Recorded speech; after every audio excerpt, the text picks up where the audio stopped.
Hi everyone, hi everybody. Hello. So thank you so much for being here. We're super excited because in this video we are going to help you simplify your vals and be much more in the flow of the music, your tango vals.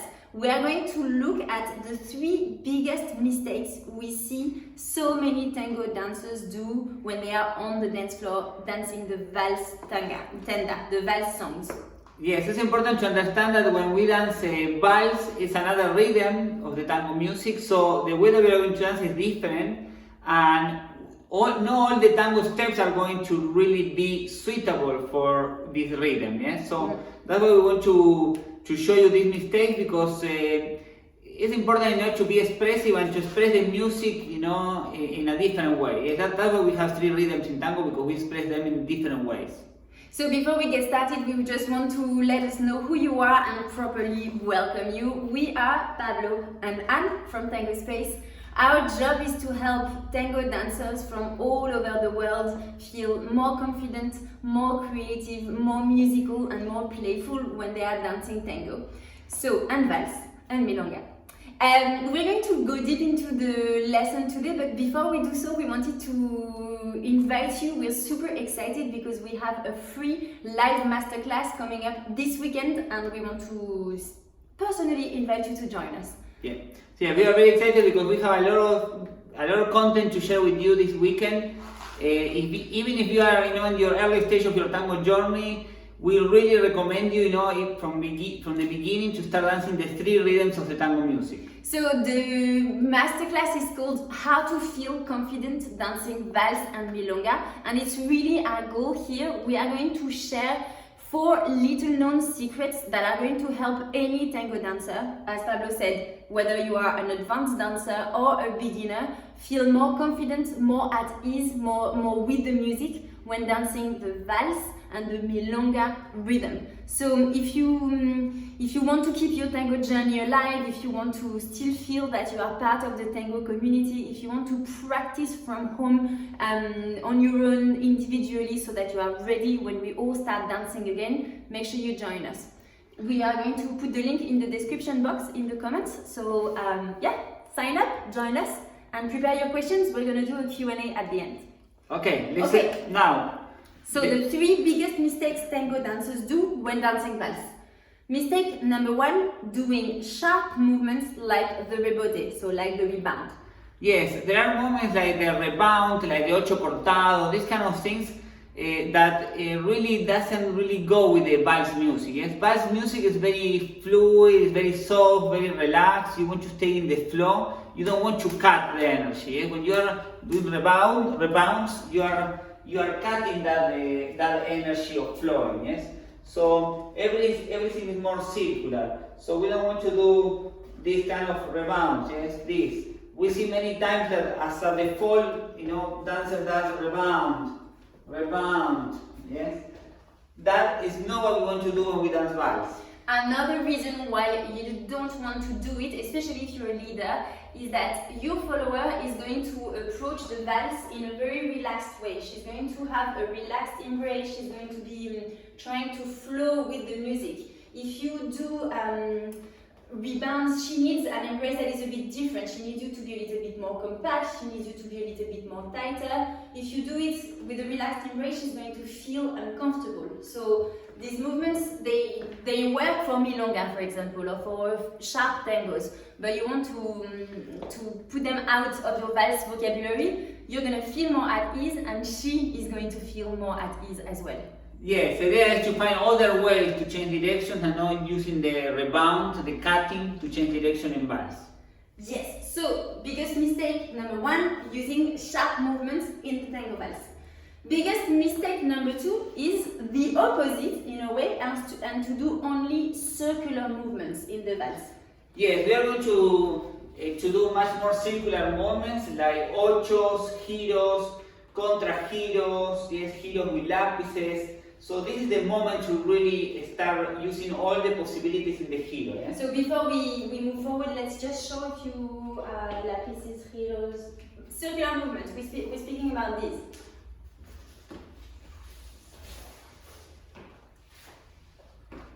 Ochos,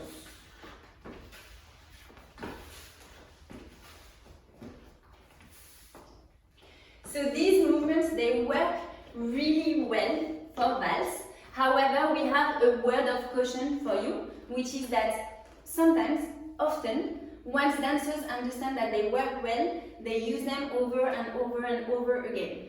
So yeah, what we want basically is to combine circular movements with linear movements. Yes, when we dance vals, we still walk. Yes, we still move in the dance floor. So you have to be creative and start using other elements to keep the flow, but going in the line of dance. What we find is that the vals music is very fluid. It's kind of fast. It really flows. And what you want to add is you add the linear movement so that there is a sense of a respiration for your partner. It's very clear. Now we're doing linear and then we go into the flow of the circular. Now we go into linear, then circular. Sometimes we have students who ask us, like, how can I pause in the vals because I'm exhausted, it's going on and on and on. And what we say is this: add some linearity to your valses. It's going to really help you breathe and then be with the music. Yes, it's important to understand how to architecture your vals, yes? Because you don't want to start doing circular movements from the beginning and to be all the way for the 3 minutes of the vals to be doing turn, giros. It's going to be tiring for your partner, and also it will feel monotonous. It will not feel, like you are really connecting with the music or expressing different parts of the music. So that's why you need to understand, how to architecture, how to make the dance more fun. Exactly. So biggest mistake number 1, doing sharp movements like the rebote. Biggest mistake number 2, going all the way until the opposite and doing only circular movements. And now the biggest mistake number 3 that we see so many dancers do is to do static movements and to not be in the flow of the music, so to lose the flow of the vals music. Yes, for example, if we do the sanguchito, yes, it's a movement that has a parada. That parada is when I put my leg to stop her. That is static. Yes? We use that in tango. It works very well in tango because in tango we have this pose and these paradas. But in vals we don't really want to stop and to cut the flow of the music, because the music is inviting us to keep moving in a fluid way. So all the static movements, not for vals. So for example, if you do a parada with decorations, ladies, if your leader is inviting you to do a parada, yeah? Here, in tango, I will take the time to decorate and to be dramatic and to really add a little bit of suspension or pose in the dance. In vals, I can't, so if I want to add a decoration, it's going to be fast. And then I go and I keep the flow of the music. That's the goal. Don't stop your partner when the music is not inviting you to do so. If you do decorations, they need to be in the flow of the music while you are going with him. Yes, and sometimes we see people that they are trying to do the sanguchito with the vals, for example. Yes, so and they go very quick, trying to make it work with the music. And that's a situation that we don't want to put our partner in, because it's quite stressful, yes? It's quite stressful for her as well, that she has to cross the leg, like in a rush. So try not to avoid this and to keep it simple with more circularity and to keep the flow with the music. So to recap, biggest mistake number 1, doing sharp movements like the rebote. So how to correct them? Just keep the rebote, those movements for the Milonga music, for example, where it works better. Biggest mistake number 2, doing only circular movements, which tends to feel tiring and repetitive. And so how you want to correct them? That is by mixing linear, walk, for example, movements with circular movements, really architecturing your dancing in a very clear way. And then biggest mistake number 3 is to not keeping the flow of the music by doing static movements like the sanguchito, the parada with the long decorations, movements like that. Yeah, so now what we're going to do, we are going to dance one vals for you to see all these 3 things, yes? And so we want to focus and to put attention in how we dance and how we architecture the dance with the music, yes, and combining linear and circular movements. Yes, so you notice no rebotes, mixing linear and circular, and keeping the flow of the music. Pablo, what are we dancing on? Bajo un cielo de estrellas, Miguel Caló. Bajo un cielo de estrellas, Miguel Caló.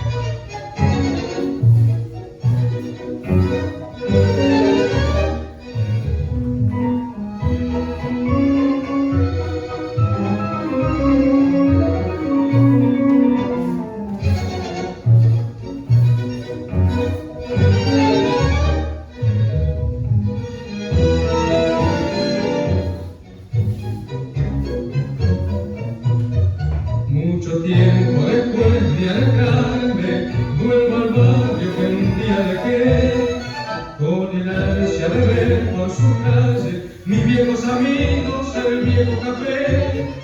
En la noche fría y oscura, hasta el aire parece decir: no te olvides que siempre fui tuya y sigo esperando que vuelvas a mí. En esta noche vuelvo a ser aquel muchacho soñador que supo amarte y con su beso te brinda su pena.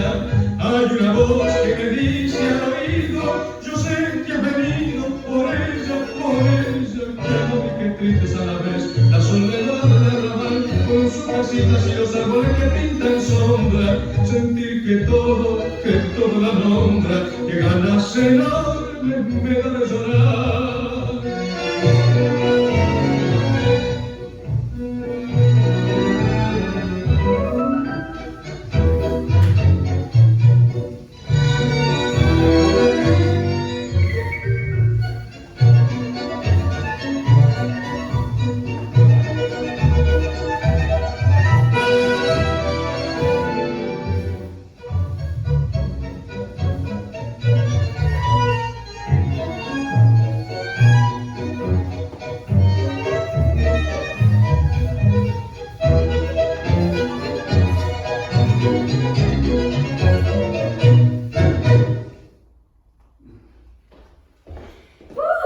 Okay. So, there you have it. So as you could see, we were doing, Pablo is always very, very clear in his architecturing of his dancing. He also has a very musical partner, so he's lucky.